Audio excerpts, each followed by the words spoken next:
I think the signal there was that he's still willing to have these discussions and to see what the United States might offer. Nor did we see any willingness on the part of the North to take steps beyond the ones they've already taken. They have an incentive to put a positive spin on what North Korea says to get the ball rolling forward on denuclearization talks. There was very little permanent harm done to the North Korean nuclear program. All of those steps are essentially reversible. So do you think the United States will actually sign that declaration? I'm worried, very worried about that. I think that maybe the U.S. side underestimates the political significance of a declaration ending the war.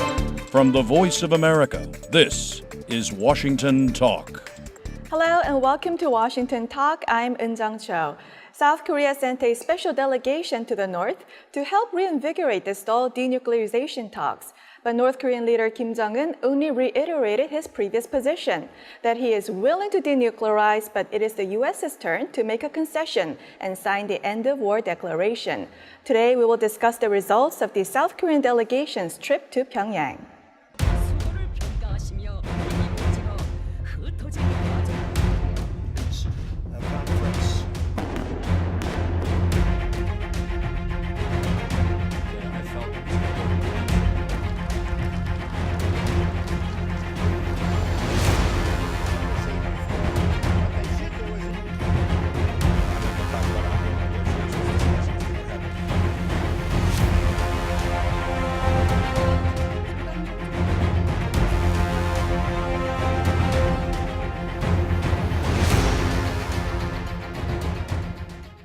My guest today, Professor Andrew Yeo at the Catholic University of America. Professor Yeo is also the director of the Asian Studies programs there.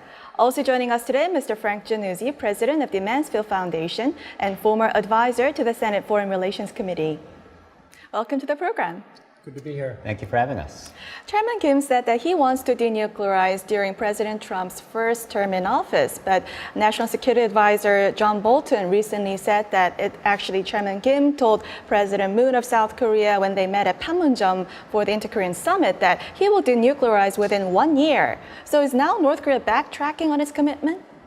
I think it's hard to backtrack from a commitment that was never really made.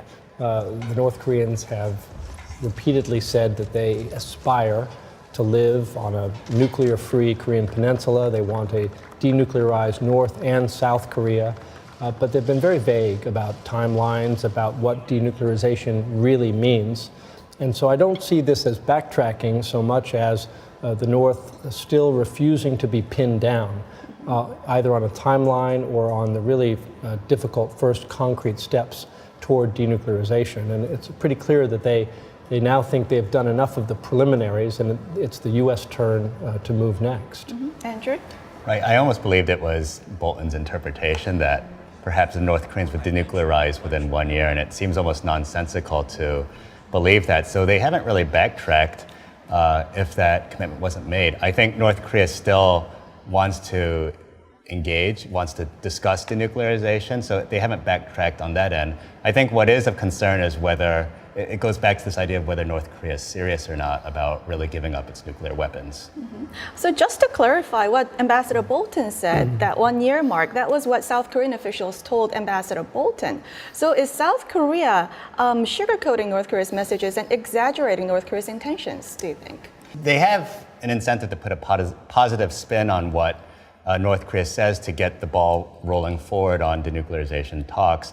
But I don't know, because we weren't privy to those discussions, and it's more of a he said, she said, and we're getting the information from the U.S. side that this is what the South Koreans say. So I can't really speak for that, but I do know that for the South Korean government, they would want to put North Korea's message in a more positive light to the United States. Yeah, if we're not in the room, we really can't decide, who's telling the truth or spinning the truth. I think the North Koreans probably did indicate to the South, hey, look, once we make a decision, we could do it quickly. And the South Koreans probably took that message and brought it back to America saying, good news, the North Koreans could denuclearize in 1 year. But I don't think that was ever a concrete plan, and most of the technical experts that I know who have studied the problem in detail, like Dr. Siegfried Hecker from Los Alamos Nuclear Laboratories, they believe that even if the North Koreans are cooperating fully, Denuclearization is a multi-year effort, 5, 6, 10 years to go from where we are today to a denuclearized Korean peninsula. Yeah, I think that's an issue of a long debate, so we'll move on. But Chairman Kim's latest comments, did he indicate anything that he will go closer to the CVID, the US's goal? I don't think so. When the statement that I saw from the National Security Council Chairman, Chung Eui-young, it didn't seem that he was making any more concrete steps. I think the signal there was that he's still willing to have these discussions and to see what the United States might offer, but there wasn't anything more concrete, in my opinion. I think there was, as Andrew said, there was this reaffirmation that yes, the North has not abandoned the goal of denuclearization, and they still have faith in President Trump and his commitment. But no, I don't think we got much closer to a real definition, nor did we see any willingness on the part of the North to take steps beyond the ones they've already taken in terms of the missile freeze and the nuclear test freeze, the tunnel demolition at Pyongyang. Beyond those modest steps, I think the North is now waiting for the U.S. to make the next move. So those steps that you just mentioned, Frank, Chairman Kim complained that those steps are underappreciated. But in everybody's eyes, that didn't do anything to limit North Korea's ability, right? I think there was very little permanent harm done to the North Korean nuclear program from all of those steps. All of those steps are essentially reversible. None of them prevent the North from producing fissile material or producing more nuclear weapons. On the other hand, I don't want to try to say that those steps were meaningless. Every month that goes by where North Korea doesn't test a missile or a bomb is a good month. And it delays somewhat the advancement of their program. Chairman Kim said he will take more active steps if the United States takes reciprocal steps, meaning sign the end of war declaration. So do you think the United States will actually sign that declaration just because North Korea is pressuring the United States to do it? Well, I've said that there's still room for negotiation between the United States and North Korea about this declaration to end the war and also seeing more tangible steps made by North Korea on denuclearization. I don't know if this is still a sequencing issue and something that has to be discussed. But from what I'd heard, or at least reportedly, Secretary of State Pompeo was willing, or he was in these discussions before he decided not to take the trip. So there is some wiggle room, there's some negotiating room. The solution may be some kind of synchronicity, some form of a declaration simultaneous with some new additional concrete steps by the North toward denuclearization. I think diplomats might be able to find that common ground, but not easily. It's going to be very difficult to find that common ground. Don't we have concerns that North Korea will just get what it wants, the end of war declaration, and then not hold up on its end of the bargain of, doing more on denuclearization? Well, I'm worried, very worried about that. I think that maybe the U.S. side underestimates the political significance of a declaration ending the war. That would be a big win for Kim Jong-un. He could go back to his own people and say, look, I've done something my father and my grandfather could not do. I've ended the war on our terms. As a nuclear power, with the Americans and the South Koreans and the Chinese recognizing the legitimacy of our government and the end of the war. And it would be very hard for the United States after such a declaration to generate any international enthusiasm to reinstall harsh coercive measures on the North if they fail to denuclearize. So I hope the U.S. side is not underappreciating, just how significant an end-of-war declaration might be. It may be significant, but at the same time, I think it's one step. It's not a peace treaty, which is at a different level. I think the end-of-war declaration is more of a political gesture. So I may disagree here with Frank about the significance of this declaration. I think it's more of a sign to show that the United States is willing to move forward. This is something that the South Koreans want very much as well. So again, it is a declaration, but it's not a final peace treaty. I think the peace treaty, again, is just at a different level, and I don't foresee the United States signing that at all until we see complete denuclearization on the part of North Korea. Well, on the positive side, I mean, the declaration would strip the North of any excuse to maintain their nuclear weapons program. If the hostility is removed, then the justification for that program evaporates. Which is why I'm not opposed to if the U.S. were to put forth some sort of declaration. As Andrew has just said, South Korea really wants this too. So the talking points, South Korea and North Korea have same talking points when it comes to end of war declaration, saying that this will not weaken the U.S.-Korea alliance, that it doesn't mean the pullout of the U.S. troops. So how does United States feel about how South Korea is positioning itself between United States and North Korea? South Korea since early this year, really since January, has played this broker between North Korea and the United States. I mean, that's how we got to, one of the reasons of how we got to the June 12th Singapore summit. So they've been playing this middle role. There are some questions of whether South Korea is being played by the North Koreans, they're being had, but for the US, I think that they recognize South Korea has a significant interest at stake because it has to do with their own security. Inter-Korea relations is very important. So the US is not opposed to having this inter-Korea summit. At the same time, I think the US is worried, though, that perhaps the Moon government may move ahead of the US. And this is where even if the focus is mostly on inter-Korea dialogue, there might be concessions made that would walk back or challenge some of the sanctions that are in place by the U.S., which the U.S. still wants to keep and enforce. Last question before we go. I want both your opinions. So the upcoming round of inter-Korean summit, do you expect anything substantial in moving forward the denuclearization process? No, I don't. Not on denuclearization, but I think there will be progress on other maybe conventional security issues, and those would be most welcome, whether it's the West Sea or the DMZ and respect for the armistice. And I think we'll also see some progress on North-South political ties and the establishment of the liaison offices. So all of that is very fruitful, but it will not necessarily do much on the denuclearization issue. Right. I think it's going to help continue to reduce tensions between the two Koreas. And the Moon government, if they can bring up denuclearization, if they can somehow convince Kim Jong-un that you need to make more tangible steps, then we can try to see, we being the South Koreans, if we can try to get the United States to give some kind of concession on the declaration, then we might see some significant progress. But again, I'm a little bit more skeptical whether Kim Jong-un wants to talk about the nuclearization at this upcoming summit. Yeah, Kim Jong-un seems to want to talk with the United States when it comes to denuclearization. We'll end it here and watch video for our next topic.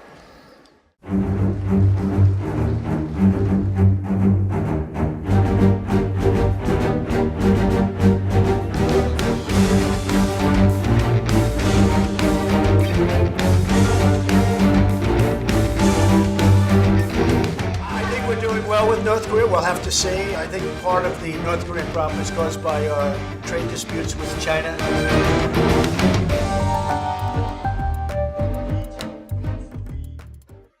China's third-ranking official Lee Jansu is attending North Korea's 70th anniversary celebrations. There were speculations President Xi Jinping might attend the celebrations himself, making him the first Chinese leader to visit Pyongyang since 2005. So why is President Xi sending a high-level official and not going himself? I think China doesn't want to get too far out front of the international community on normalization with North Korea. For all of the efforts over the last 9 months for Kim Jong-un to sort of normalize his dialogue channels with China, South Korea, and the United States, we're still talking about a country that is under severe UN sanction, still pursuing nuclear weapons, still really a pariah state in many ways. And I think Xi Jinping doesn't want to lend his credibility directly to that leader at this time. Andrew, does this decision have anything to do with the ongoing trade war between the United States and China? I don't think so. In my opinion, I think China is just looking after its own interests and looking at the timing of the inter-Korea summits and the international negotiations, or hopeful negotiations that might take place. And as Frank says, I think it's just biding its time. It doesn't really have anything directly to do with the trade wars between the US and China. President Trump many times said that China is behind North Korea not being so cooperative in denuclearization. So was President Xi concerned that if he goes to Pyongyang this time, this may upset President Trump even more? I think he's really thinking about China's own role in Northeast Asia. And he might be compartmentalizing the issue between trade and North Korea. That's not how the U.S. is doing it, or at least Trump, he's trying to link the two things, but I'm not sure that's the strategy that China is taking. I think Andrew's onto something here because that idea that the Chinese could compartmentalize their cooperation with the United States and North Korea and keep it pretty separate from the trade tension between the U.S. and China, that's very credible to me. The Chinese bureaucracy, the Chinese government is pretty good at compartmentalization. But I'm not sure that the reverse is true. I think Xi Jinping is perfectly capable of separating those issues. Now, Mr. Lee is the most senior Chinese official Yes. to visit North Korea since Kim Jong-un assumed power. So what can we read from this? Well, I do think that the Chinese have been steadily improving their relations with North Korea over the last 9 months, really since the tensions reached a high point just at the turn of the year. And so the Chinese, on the one hand, are looking for economic, political, and security influence over the North, and they are affirming their special relationship. But on the other hand, they're holding back just a little bit because of their frustration with the North's nuclear program and their desire to demonstrate to the world that they are willing to still be a team player and keep some pressure. So it's a balancing act. Right. I don't think Xi Jinping wants to be seen sitting right next to Kim Jong-un at this event, but by sending Lee, it does send a message to the world that we are still supporting, or we're a benefactor of North Korea. Right, Andrew, we're in this stalemate in denuclearization talks. So is there any constructive role that Mr. Lee can play while he's in Pyongyang? He's there really to celebrate the 70th anniversary of the founding of the North Korean state. So I don't think he's really going to spend a lot of time talking about denuclearization. It may come up, but I don't really have that expectation for China to play some kind of brokering role here to get negotiations jump-started again. It's hard to know, but I have a slightly different spin on it. I mean, I think it's possible that Lee may have some pretty intense, quiet, high-level talks during his visit. And I think the Chinese have an appreciation that Donald Trump is under a lot of heat here in Washington, that everything could change after November, and that if the North Koreans don't lock in some progress between now and the beginning of the year, the next year, things could get really difficult really quickly. So while Andrew may well be right about the real purpose of this visit is more bilateral, I think there's also the possibility that the Chinese will really lean on the North and say, look, trust us, we understand American politics, you have 4 months to make progress. Last question. So is denuclearization high on China's agenda when it comes to the Korean Peninsula? Well, it's below stability, but it's probably second after Andrew? stability. Yeah, China certainly does not want to see a nuclear North Korea because that actually contributes to instability. But then I think China wants to reap other benefits that they can. For instance, the U.S. presence on the Korean Peninsula, that might be something that you can link to denuclearization. So they do care about it, but in terms of the sequencing of orders, and for now they can live, I think, with a nuclear North Korea, but they don't want this to be a permanent state. We'll end it here and move on to our next segment. Now time for the photo moment, time to look at an interesting North Korea picture. Today we have a photo of an ice cream that is made after the North Korean leader Kim Jong-un. A Chinese ice cream maker developed this product named Jinsanpang, a nickname Chinese people call Chairman Kim. Andrew? It's kind of goofy, and I'm concerned how North Koreans would take a popsicle.